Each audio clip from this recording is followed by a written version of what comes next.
So this is the way that those go together. By the way, I find it interesting. We usually talk now about the prefrontal cortex. I might have said this before because I said it somewhere recently, that Dan Siegel says now neuroscience is narrowing in right here. There's The fingernail. intense levels of neural activity right here. And that interests me because I'm very interested in the mystical tradition, and they talk about the third eye right here. Interesting. Yeah, I find that interesting because eventually spirituality and science will come together. I think the more science evolves, the more the claims of mystics of the past are actually affirmed.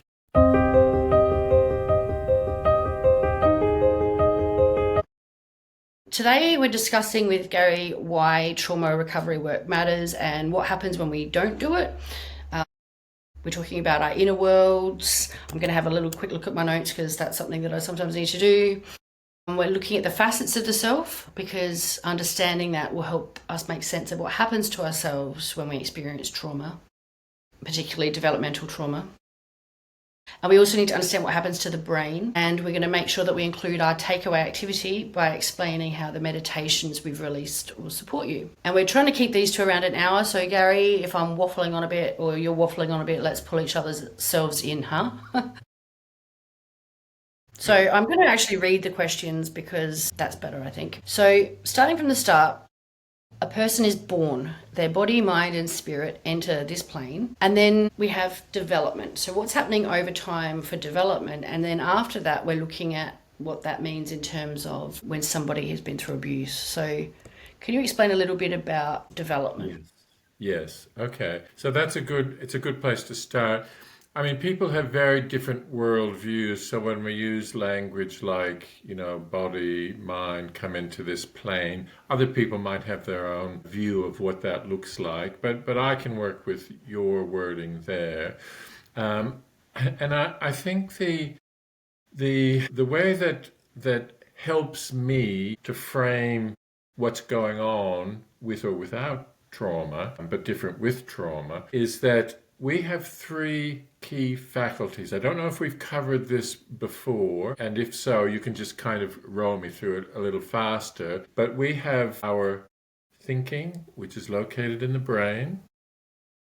We have our feelings or emotional life centered in the heart. At least this is how we designate them.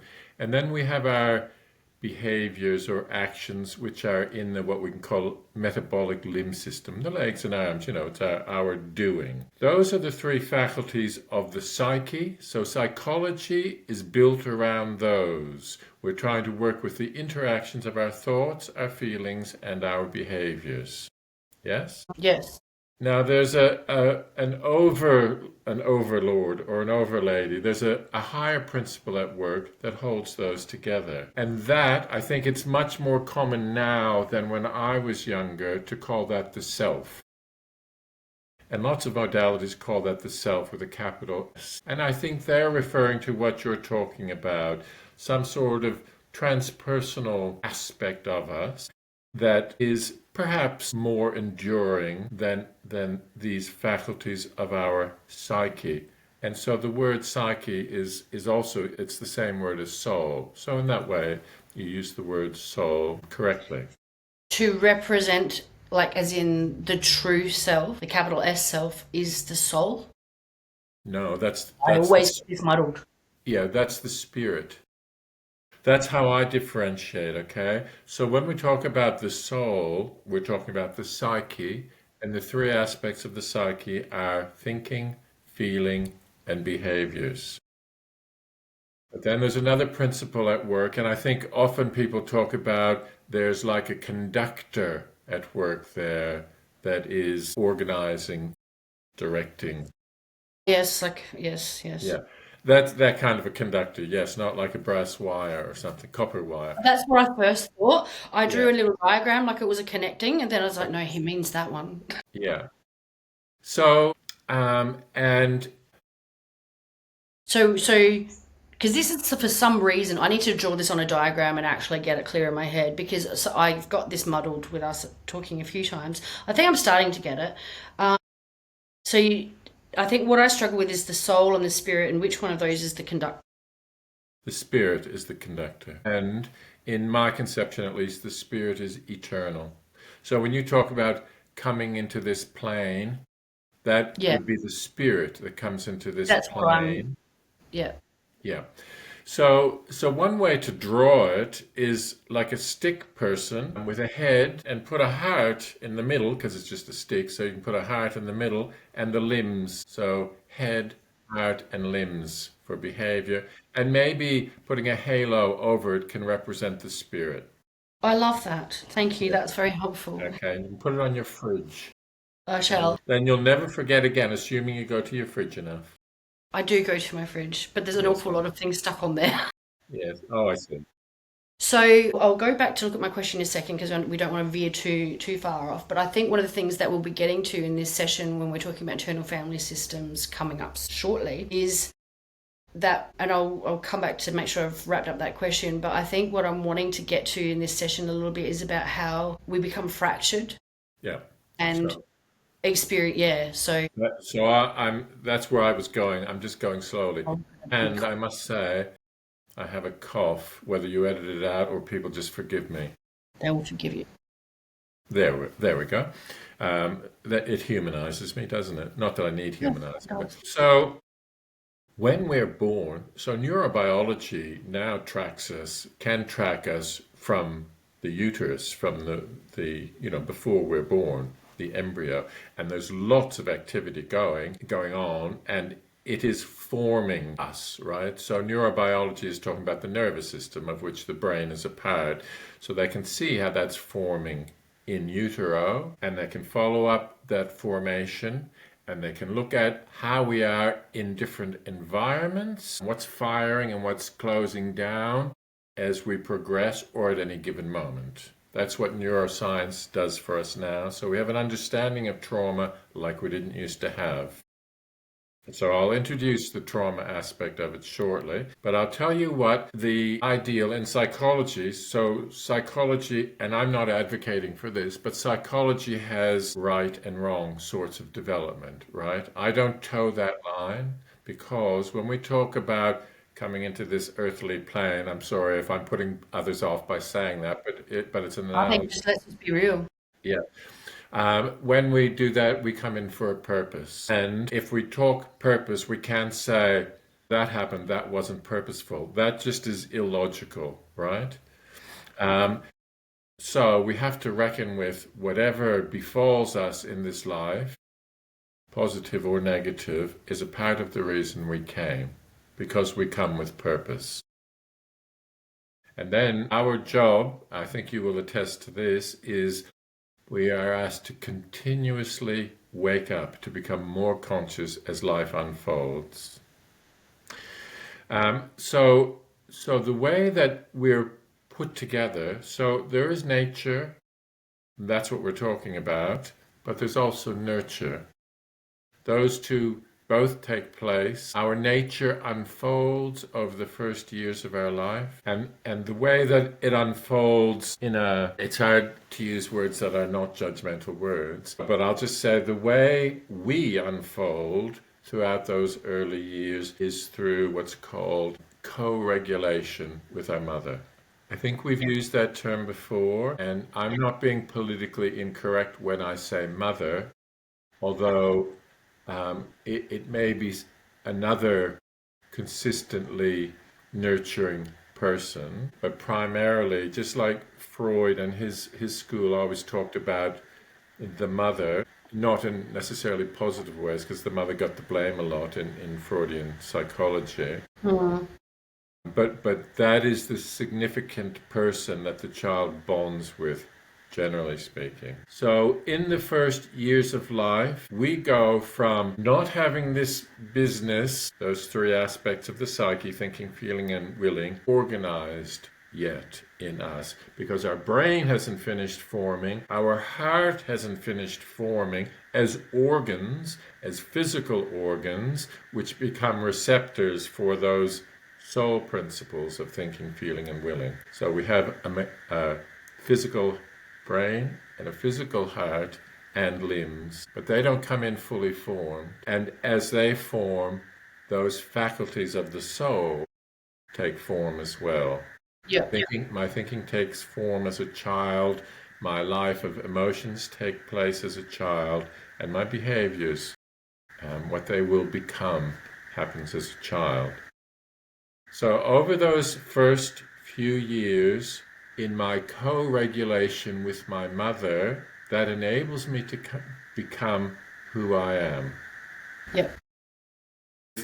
With those, if it doesn't, if it's not ideal according to Erik Erikson's child psychology, or in the ideal, some people do okay, right? Well, from there is actually a really strange sound. I don't know if you can hear it. I hear something like a distant wind. Yeah, it's like I just shut one window. I'm really hoping that wasn't ruined. It's quieter now. Yeah. Yeah, I'll do this It little is symbol. quieter now, yes. All right, we'll just have to deal with it. I'll just warn people when I type it if I can't fade it out. I could hear Sorry to cut you off. it was just a tiny background noise from here Yep. anyway. Yeah. All right. Okay, so I'm not sure if you know where you were just at. I apologize. Yeah, so, and in those first few years, if all goes well, this organizing principle will be able to take hold and integrate my thinking, feeling, and my behaviors. So they will act as one. I will be able to act with integrity. I will be able to think something, have the appropriate feelings that go with that, and do what I think and feel. That's what I call integrity, is the integration of self. But we all know people who their mind's all over the place, or their emotions are all over the place, or their behaviors betray them. They do stuff that they know is not good for them, let's say. That's one version of it, at least. People self-sabotage or whatever. I had a client here this week who talked like that. I know what's good for me, but I go home, I drink, or I play with my phone until 11 o'clock, and then I'm, that sort of thing. So he doesn't have control of his behaviors in the way that he would like to. What enables the mother to help you co-regulate to a point of self-regulation is if she is okay in herself. Yeah. Yeah. If she is not self-regulated, and that can look like postpartum depression, throws us off, right? We might still be, might go back to work soon and be really anxious at work, about leaving our baby at home, what's going on. That my relationship might be tricky, my financial insecurity might be so in my face that I'm anxious all the time. That kind of anxiety then goes into forming the child's nervous system. Yeah. So the process towards self-regulation is not so smooth. They might not get to self-regulation, but we are going to grow up, right? Our brain is still going to form as an organ. Some parts of it might not connect very well, and my other physical organs are going to form. And I might have used this term before. The child who's growing up is still going to grow up, but rather than being gifted self-regulation, they're going to have to learn to manage their thoughts and their feelings and their behaviors, and that takes work and effort. It does take a lot of work. And it taxes the person as well. And so with this lack of an ability to incarnate your spirit or self, in my language, or to find that sort of cohesion, we will constantly be working to hold ourselves together. Yeah, I know exactly what that feels like. Yeah. So when the mother or significant attachment person isn't regulated, and that can be anything from, like you said, anxiety, from depression or stress, right through, and Gabor Mate talks about it, like his parents were lovely and loving, but he was a baby of the Holocaust and his mother was really nervous, Yeah. And so that affected him. And then he in turn has affected his children. And then as a group, they're working to repair that for their Yeah. future generations. Yeah. And And you just described intergenerational trauma. So for people who think, what the hell is that people keep talking about, you just described it. I was the son of a World War One, a World War Two vet, and he was the son of a World War One vet. And males of my generation were not given any sort of emotional intelligence or permission to have yeah, emotions, in fact. yeah. Yeah. And I'm sure we'll get to this, and this is the whole point of this whole thing, is that we actually can learn those skills Yes. as an Yes. adult, and it becomes our responsibility, if we take it on, to not continue that damage. Yeah. Is there anything So else? what I just described to you, that setting in which so keep in mind too that in our counseling practice, so trauma informed counseling in its various guises is built into counseling trainings now like it wasn't 5 years ago and was almost non-existent 10 years ago, but we can't ignore it now. And we recognize, I certainly recognize, the prevalence of developmental trauma amongst my client group. Like the vast majority of my clients have developmental trauma. And I would go so far as to say that if in adulthood we're still not managing our lives ourselves, the chances are, not 100%, but the chances are there's been developmental trauma that derails me in the various stages of my life.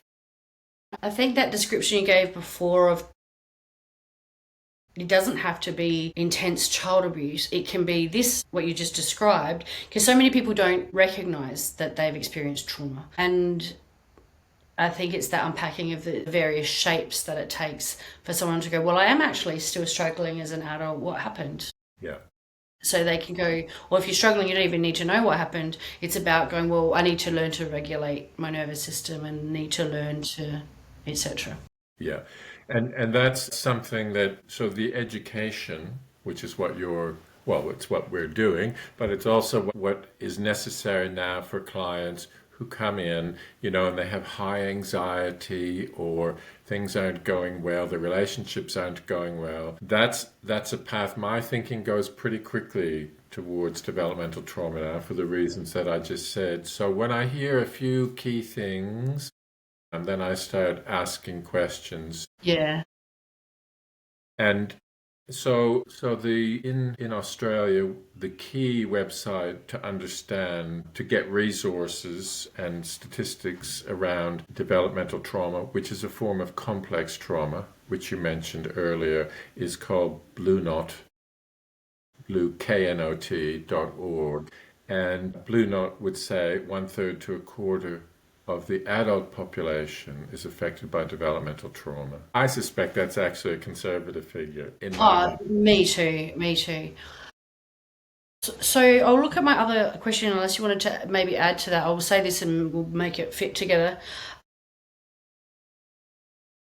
From what you were talking about, these, I was going to say different parts of self, but the spirit, the self not being able to integrate properly. Part of what I was thinking was, I'll just look at my question. It's about how when you go through certain traumas, it's like you become fragmented.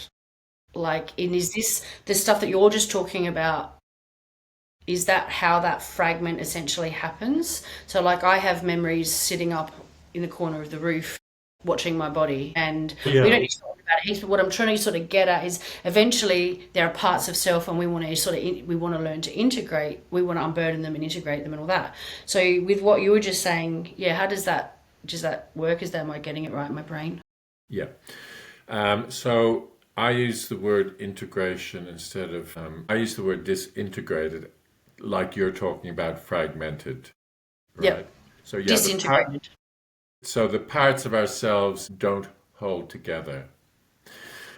So that's very well formulated by you. I guess maybe you might upload or have in your resources the window of tolerance somewhere. Yes, I've got it. Shall I show it quickly?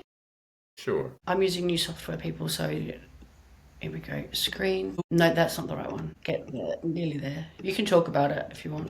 Okay. Here we go. I don't know if you'll be able to see it. It's the one that you... Can Yeah. you see it? Yeah, I can see that. Okay.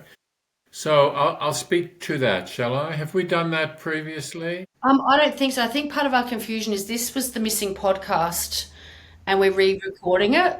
Okay. So we have talked So about it, but I lost it. so I love that because well, I like visuals. They live with me. I have that. I teach trauma, so I have that, and I give it to my clients.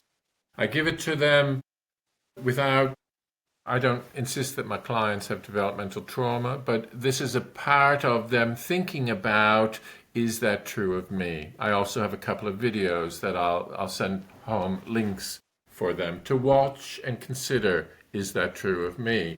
Or what of that was true of me?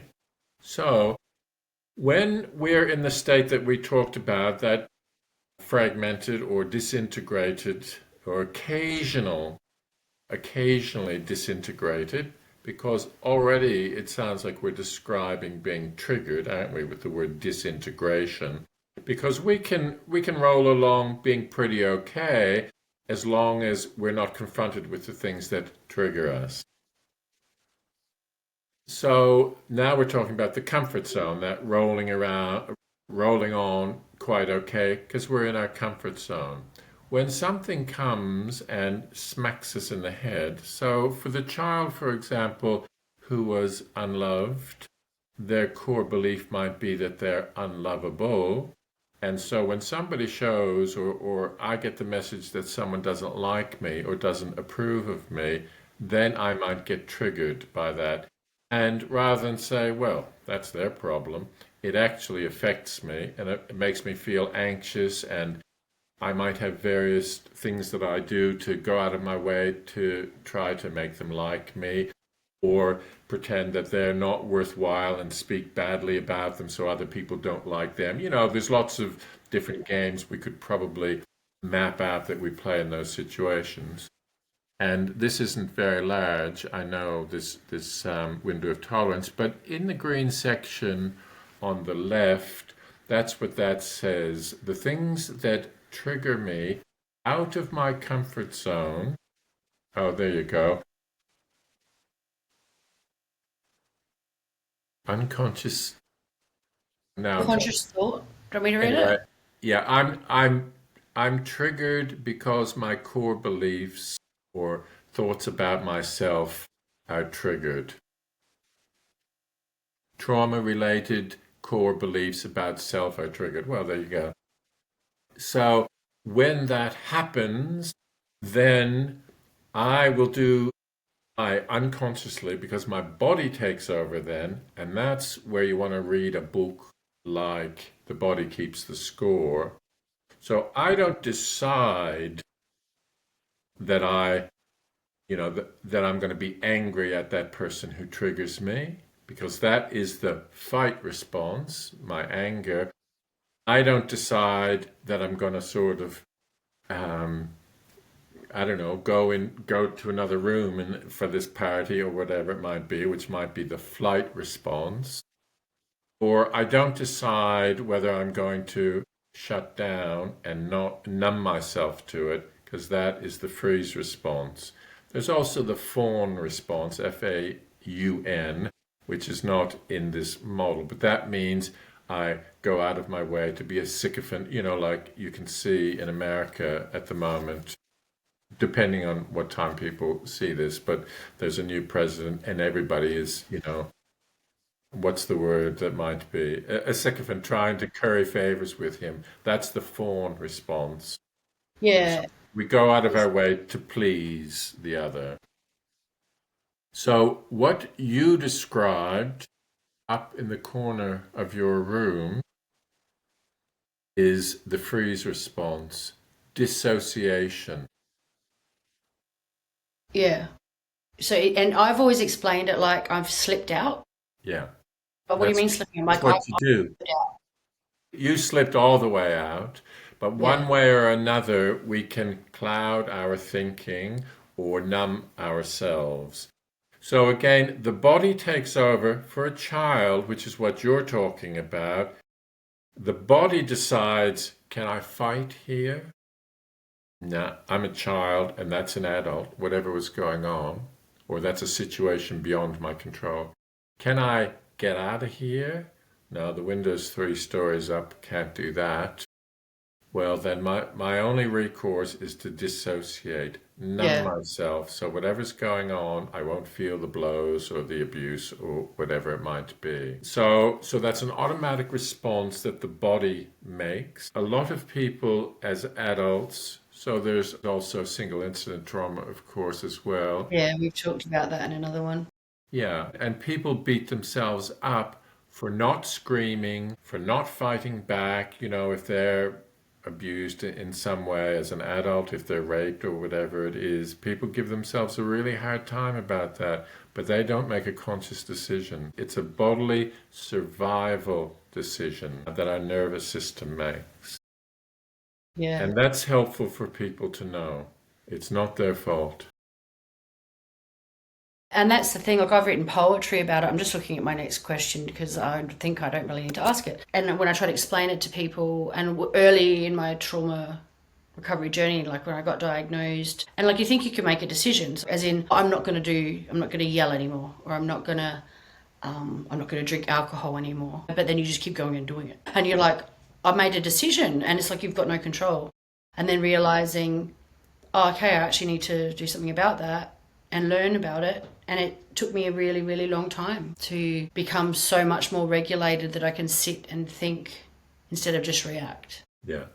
you know. So those 2 things you mentioned, the yelling, that's the fight response, and the drinking is most likely the numbing response, although it gives some people the courage to start yelling or fighting or whatever it might be. But I don't want people to think we only have one of those options available to us. At any given time, any of those options can be available to us. We're not either fight.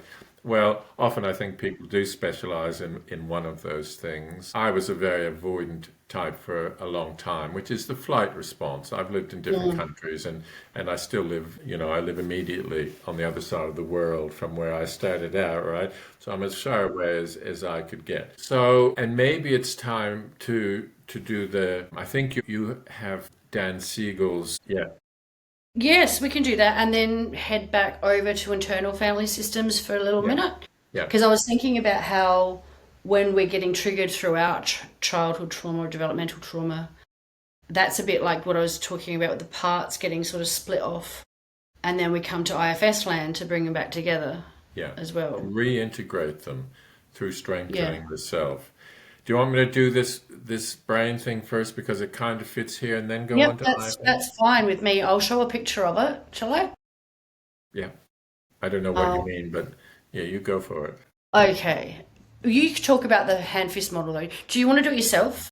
Yeah, I'll Actually, do this. Yeah. you do that yourself. Yeah. I'll get the right angle for viewers. So this is a really good representation which Dan Siegel uses. He's an expert in the field. He's a great man to listen to. So this is the way that he educates people to understand this. That this is our primal brain or brain stem, located at the back of our neck, really, going into the brain. And that was the first part of us to evolve.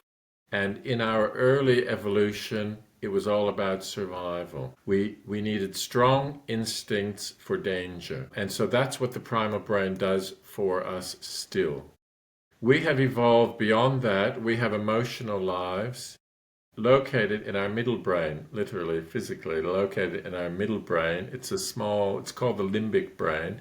And it's small compared to these other parts. But this limbic brain, that's our emotional wellness, really, our emotionability. That's not a word, but anyone can coin it now and take credit for it. And we have evolved further, and now we have the frontal cortex. So this is the way that those go together. By the way, I find it interesting. We usually talk now about the prefrontal cortex. I might have said this before because I said it somewhere recently, that Dan Siegel says now neuroscience is narrowing in right here. There's To the fingernail. intense levels of neural activity right here. And that interests me because I'm very interested in the mystical tradition, and they talk about the third eye right here. Interesting. Yeah, Yep. I found that interesting. Because eventually spirituality and science will come together. I think the more science evolves, the more the claims of mystics of the past are actually affirmed. But people, that's a particular interest of mine. However, so what happens when we're young and our brain is still forming if we're in a situation where our survival is not clear to us? What we need is predictability, security, and if we don't have that, we become vigilant about our environment. Our safety becomes our priority, and this part of our brain diverts our growth, our fullness of growth anyway, from this. We will all have an emotional life, but for some it will be more stunted than others. And then this, which is I didn't say, it's our rational center. They call it our executive functioning here.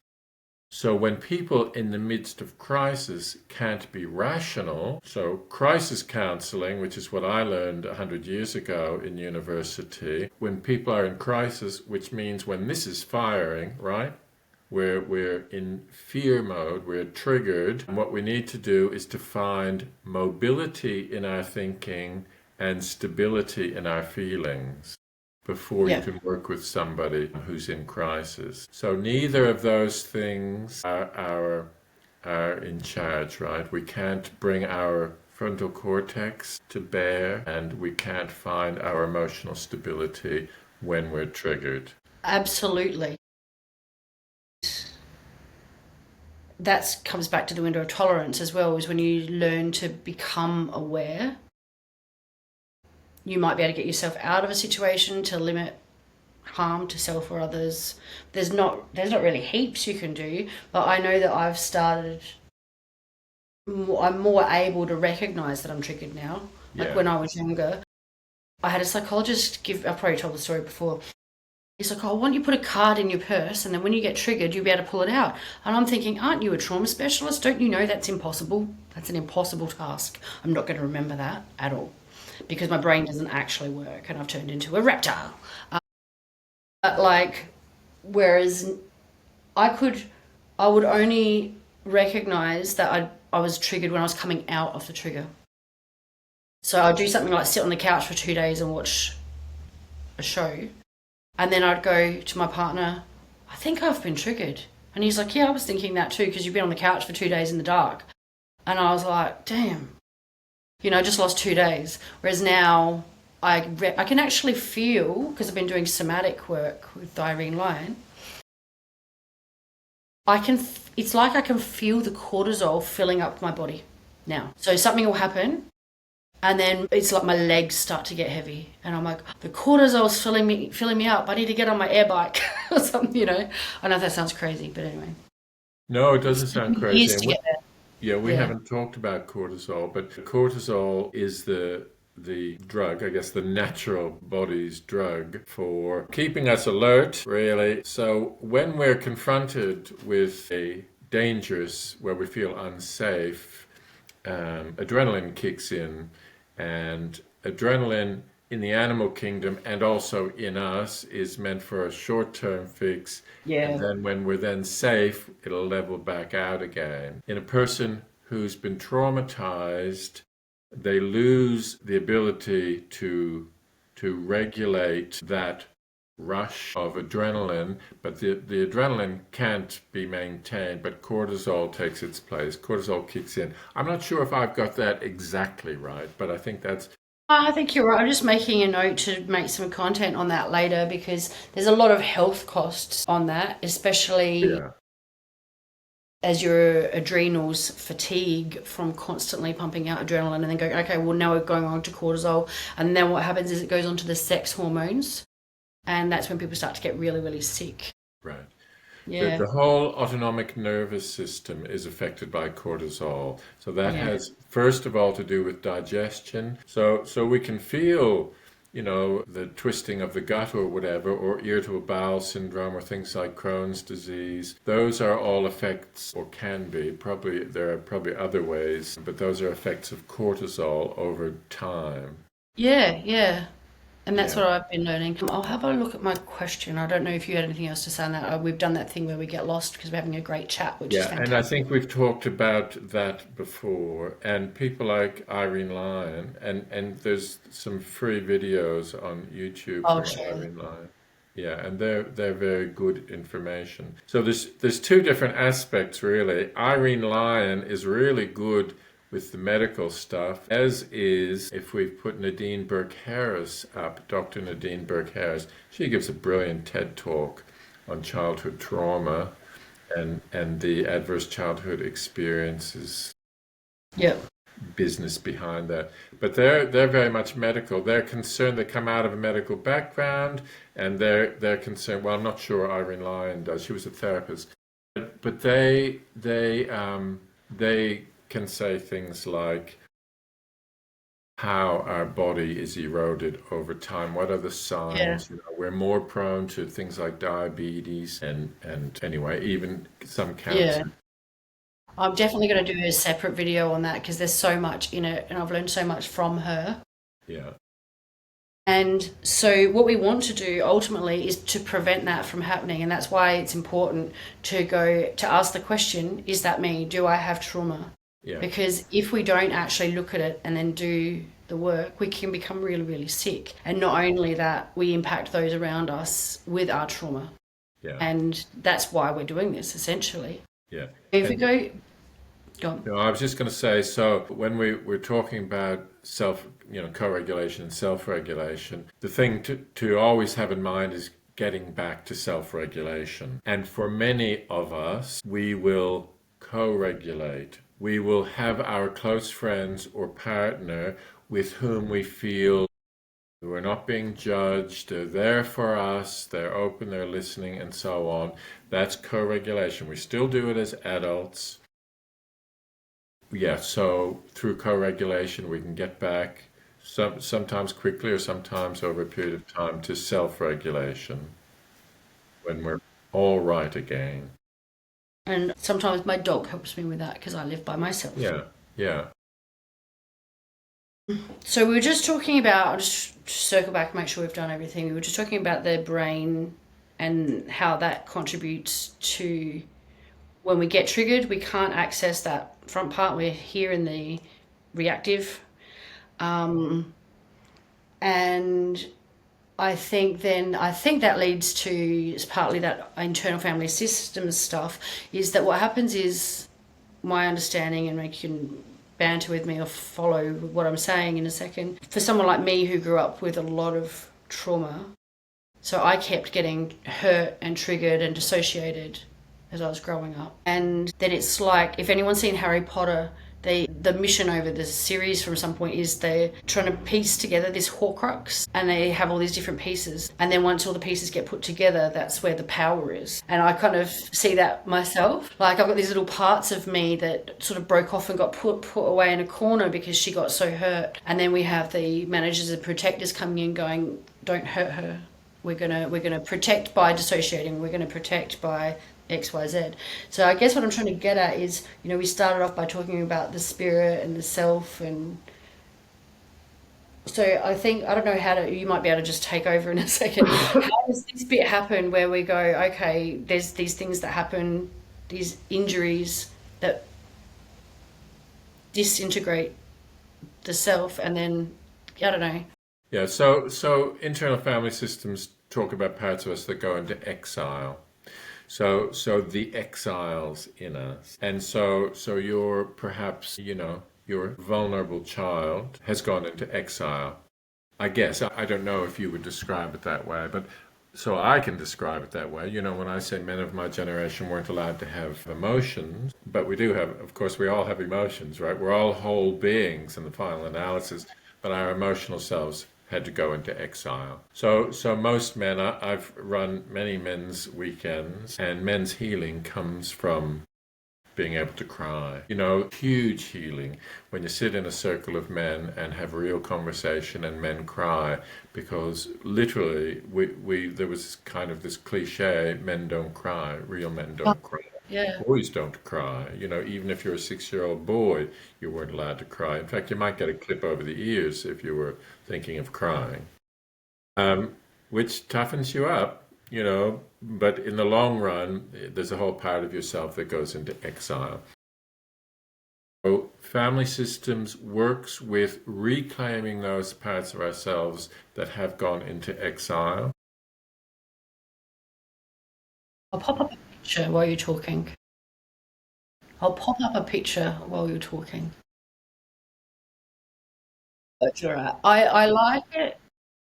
You go, sorry. No, so in therapy, we look to understand how we operate. So there are parts of us that are called managers. So there are also parts of us, in fact, in internal family systems, everything comes in parts. They're all parts. So I don't know what this says, so I'll speak, that might contradict me, but I'll just speak to what I know. No, what I'll do is I'll provide it as a resource after and just turn it off, because it's good to look at it, go, well, there's the self, and what I like about it is the bottom is the exiles. It's like they're pushed aside, and the managers and firefighters are sort of in front, and we want to be able to get to the core self. So I'm going to provide those later as a resource. So the managers are the parts of us that are productive. They lead us into the future. And so for me, let's say me who was unlovable, that's my core belief about myself. What I had to do was to learn to be liked. So I got the feedback from my outer environment to the best that I could. It's a very shallow sort of way of coping. These are adaptive mechanisms that we do. So I could convince myself that people liked me, but if there was a sign that people didn't like me, that made me very anxious, right? So, but that ability to be liked, to be socialized, was a very important accomplishment of my, a part of me that I would now call a manager, right? I'm very well adjusted socially. So that's a management part of myself. I'm conscientious, I'm responsible, I'm basically lazy, but also a hard worker. I'm always prepared, I'm always early, those things that make me an asset in the workplace as well. They're all functions of parts of me that manage my life, but they're all adaptive mechanisms, because they're all, like, if I fail to be on time, if I'm going to be late for something, even still at the ripe old age of 118, I'm anxious sitting in my car thinking I might be 5 minutes late. Yeah, it's stressful. Much better than I used to be. But I would have shown up with sweaty palms and a sweaty forehead at one, just from being 5 minutes late. And of course, half of the population is 5 minutes late anyway, so why worry? But that's the rational part of me that has no bearing on my anxiety about being late. So, and then there's the firefighters who go into panic mode and cope as best as they can. So that might mean like a fist flying out at somebody else, but it's more likely to mean, with most of my clients, a bottle of wine, and if that's not enough, another bottle of wine. The things that we do that are dysfunctional, that don't help in terms of our overall well-being, but we do them anyway to avoid going to that quiet inner place, which is what all people with trauma seek to avoid. Because if it gets quiet enough and inner enough, we might tap into the desolation, the emptiness, the tears of exiled parts of us. Yep.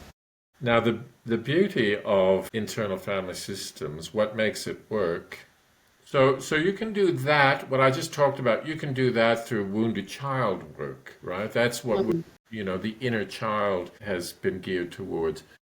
Where internal family systems differs is that I, as the IFS, that's what the acronym, as an IFS practitioner, I will lead you to a description of these dysfunctional parts of yourself, and I will ask you to speak to that part of yourself or that part of yourself.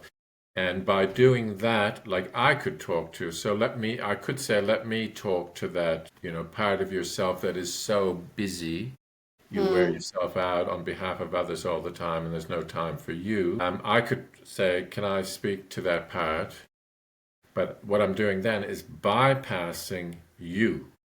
So what we want to do continually in internal family systems is strengthen the self so that by the time that busy, busy, busy part of yourself could potentially be integrated, what it needs is the confidence that you're strong enough to incorporate it and do its job for it so it doesn't have to do that job anymore. And Yes. literally set up a conversation where you can I can handle this in one way or another. I can handle this. And do you think that you could just step aside and observe Yeah. for a Yeah. while and see how I go? Yeah. And it's building trust with your parts by even like the little daily actions of, like, for me, that's making sure that I train or walk or move in some capacity. It's connecting with my parts. It's being still. It's doing the meditation that I'm about to talk about with you to strengthen the self. And I think that's a good lead in, like you can add to that, of course, if you like, but to psychosynthesis, because I know that is that more of your background? That's my background. In fact, I haven't trained. I've done small workshops in IFS, so I have a working knowledge, but it came quite naturally to me because I have a background in psychosynthesis, which I haven't trained in that either, but I used to teach it when I worked at UniSA, so I had to get around it, right? You don't want to be teaching master students something you're not around. Well, that's a No. part of what I just described about me being prepared.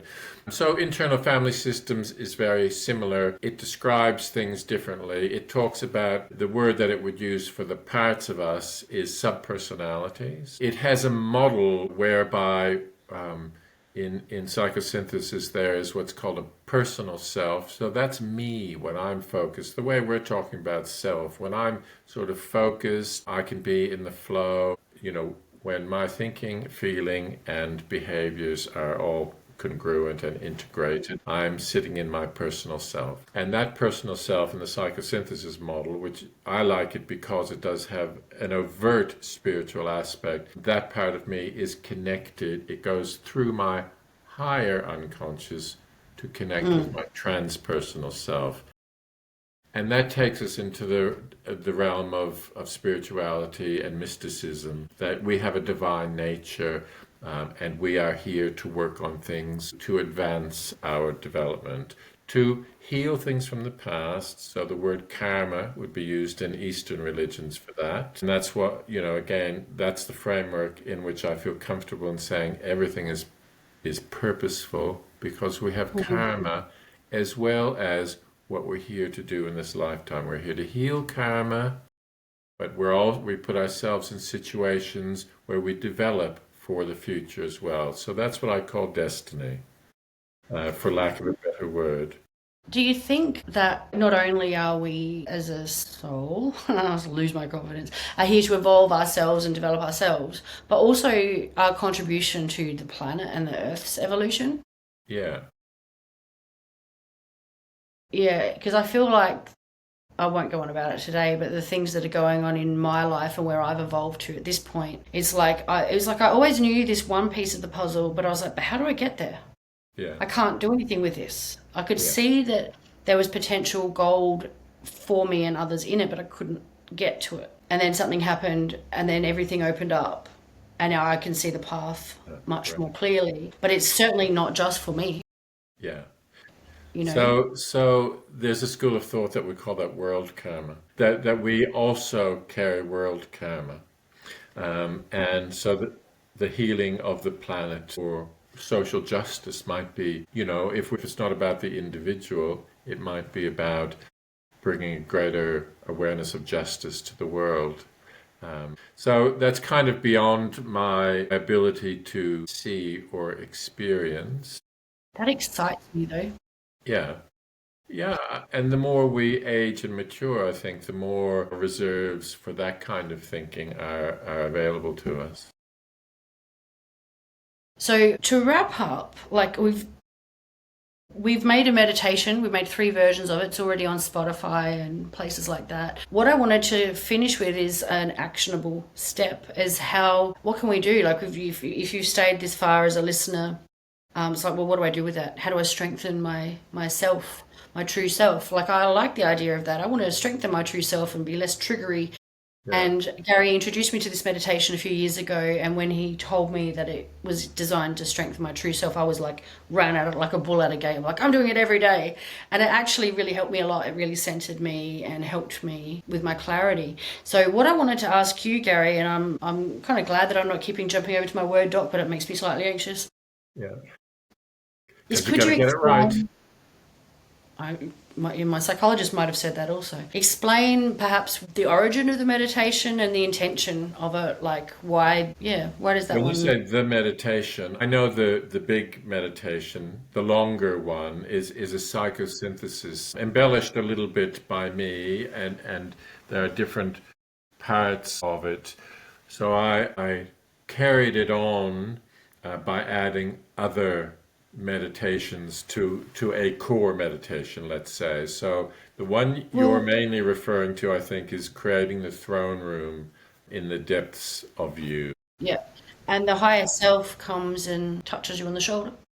Yeah, that's right. Or whatever your conception is of something greater than you. Yeah, you explain that. Yeah. Yeah, so that's explained in that. And then, there's also a meditation whereby you can sit in a garden. So in that one that we embellished, or that I embellished, the door's open and there's a garden of your own, right? It's perfectly safe, and that's where you can put thoughts out, and in the stillness of a meditation, see what comes back to you. And then there's the path that leads down into the valley where there's a mountain, and you can have your goals at the top of the mountain.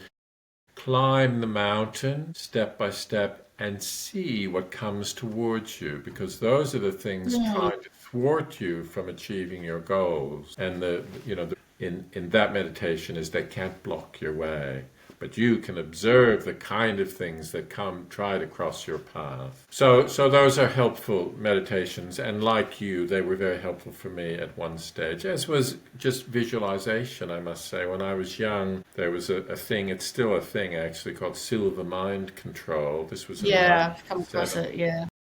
And so surrounding yourself, seeing yourself in a bubble of white light, that's a way back to self-regulation rather than a meditation. But that's kind of what we're talking about. When we get ousted from our window of tolerance, what do? Actually, what we didn't look at is that on the right-hand side of that diagram, there's a list of things which, given the profundity of being triggered, seem like small things, I must say. But what's necessary is to reconnect with our body and our bodily senses. And so, we're talking about grounding and mindfulness, or sucking from a straw, because it draws us back inwards. There's actually quite a long list. I don't know if I've given you the longer list. I used to work with children with disabilities, and we used to wrap them in blankets when they needed that extra comfort. Strangely enough, on that list of things that I now work with. So there's a number of things, but the idea is, as I encourage my clients, do you have a favorite music list, a soothing music list? I know you would say, and I agree with you, depending on your level of being triggered, the last thing you might think of is, where's my music list? But there are times that you might think of, where's my music list? Well, part of that is that daily practice. It's like, yes. I heard this, there was a lady, she was involved in the army in America and training soldiers to prevent post-traumatic stress disorder. Right. And she was saying, like, no one will just go and run a marathon without training, right? Yes. And so when we get triggered or we get attacked, that's the marathon. So you train for it every day. Yeah. And when you train for it every day, you can then access it when you need it. So my psychologist said to me the other week, because I said, I know that when I'm triggered, I shouldn't lie on the floor with my dog. I should get on my air bike. And she's like, don't beat yourself up. Just go open a window and sit at, But what she actually said, though, about the air bike is, she said, if you can actually just get on that bike for 1 or 2 minutes each day, then you'll get yourself thinking that that's a possibility, that you might be able to do that when you feel like you need to mobilize out of freeze. That's So good. yeah, That's yeah. And she's like, and also, if you need to lie on the floor with your dog for 2 months right now, that's actually okay. And I was like, okay. yeah, Like that permission was really beautiful to receive. yeah, But my point is, doing a meditation like the ones that we've provided online, like if you do my thinking for people, because they get longer, is there's a half-hour one, and to spend some time doing that, and then you'll start to be able to, you describe it at the start of the meditation, you'll be able to start just going and sitting in your throne room at will.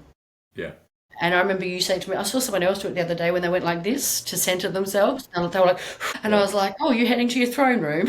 yeah, So the more you practice it, the more you can head to your throne room and be in that sanctuary and connect with your higher self. And also one more thing about that, I have a lot of trouble going to the dentist. yeah, And I was almost, they were actually saying, do you want to tap out? Like there was 3 of them doing something. And I was just really, really overwhelmed. And I had one of those things clipped on with the flappy bit, and I'm trying to deep breathe, and the flappy bit was suffocating me. And I just was terrified. And I was going through my toolbox, going, okay, deep breathe and hold and breathe out slowly. And I was like, no, don't breathe. There's something going to block your nose. I ended up going, so I was visibly distressed, and they were checking if I wanted to stop the process. I'd already had the anesthesia. All this stuff had happened. And I was like, I do not want to stop the process because I'm going to have to come back. And I did that. I went to my throne room, and my higher self did that, and my whole body just relaxed. Like I just went, and then that was it. They could just do what they wanted to me. And it was a really powerful experience, because the only reason I could access it was because I practiced it. yeah. Good for you. So, yeah. And so, just for people, this bears saying, so just bear with me while I say it. Yes. But the idea about the window of tolerance is not that we should find our way back to this narrow comfort zone. At that time when you're triggered and spun out, yes, you want to get back in there. But in our day-to-day, we want to broaden our capacity for the things that come towards us. So we want to leave on the edges of our comfort zone and widen them so we're less triggered. And that means taking risks occasionally. Yeah. You know, that if, for example, being disliked is something that triggers me, which it's not anymore, but you know, I need to find a way, if I get the messages in my day-to-day that someone doesn't like me, or if I haven't done well, or that didn't go very well, I need to learn to be okay with that. And that's when I might breathe deeply. That's all I really have to do now is breathe deeply, but I might have to center myself, maybe even in my throne room, whatever it might look like. But the idea, I might have mentioned this before, but when we're talking about, it's the self again, right? It's the self-regulation we're talking about.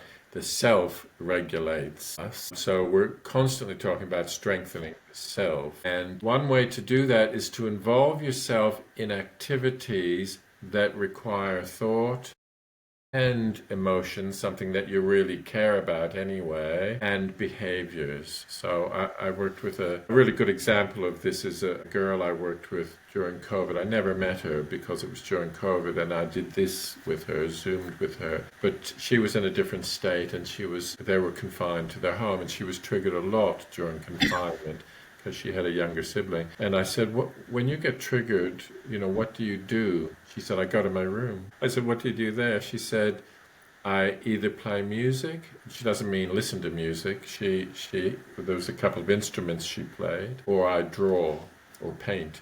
Yep. And that was perfect. Her intuition took her to do something that required focus here, and the doing of it. So that's thoughts, emotion, and body. Is that what you said? action, yeah. Action. And I remember we had a conversation a while ago, and I think there were 2 things, because I teach pole dance, and you were saying that you thought that actually probably really helped me. I think you said something like, you're probably okay because you did that, because it's not a mindless thing. Like, to me, even running, like you've got to have some awareness, but that involves a lot of thinking. It involves some passion and really deep body work. So you were saying, that when you're triggered, that's activities that involve thoughts, emotion, and action help you. Yes, they do help you. As I say, she instinctively did that. To have the wherewithal to do that in the midst of being, big T triggered anyway, might be difficult for people. Breathing is the first. I'm sure we discussed this before, but the first thing is the breath. I think we do that almost instinctively as well. Certainly with our children, we say, take a breath, count to 10, that sort of thing. So they know whether their knee is actually sore just because they've tumbled. Yeah, and so the sip sip sigh is the latest. A double inhale of breath and a long exhale, because they soothe the nerve that regulates the autonomic nervous system. It's called the vagus nerve, if you see that, or the polyvagal nerve, if you see that in writing somewhere. But it's There's so many things. Yeah, people get a lot. That particular breathing tends to be successful, where sometimes the other things like box breathing don't necessarily work for people. Yeah, anyway, that's me, go on. Few takeaways. Oh, no, no. Yeah, no, we've been going for, I think, close to an hour and a half, so interrupting me is probably a good thing. Well, the main thing that was to finish on was to make sure that we talked about why the meditation matters and why it's helpful. So can I just, sorry, there I go again, right?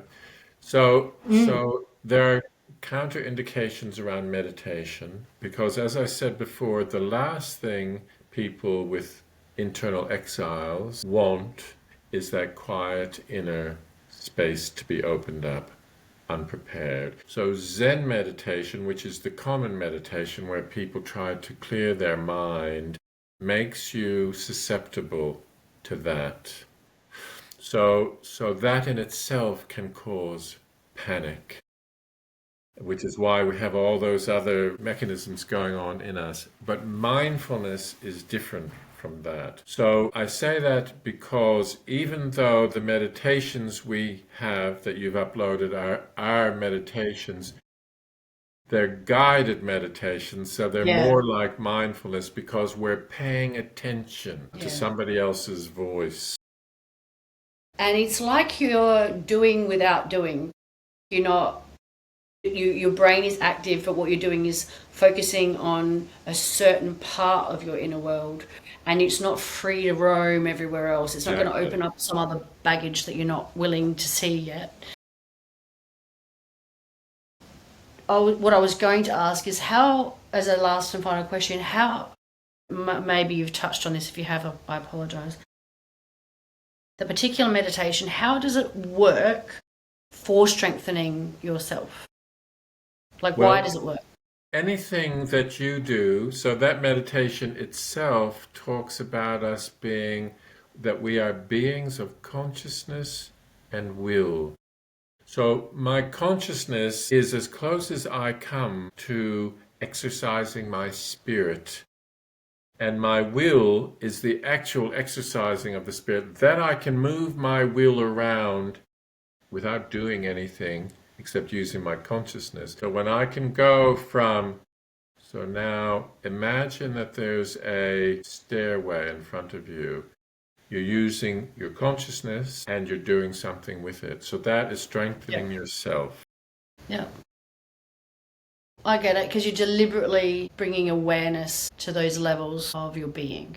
And so generally when we talk about awareness and will, we're talking about it on a soul level, that my thinking is my awareness and my will is my doing. But they're also, those are reflections of my spirit, which is also a body of consciousness and will, but on a different level. So Jung talked about imagination. He really emphasized that. He talked about it as the language of the soul, but it is the language of the spirit, in fact, because he didn't talk about spirit, he talked about soul.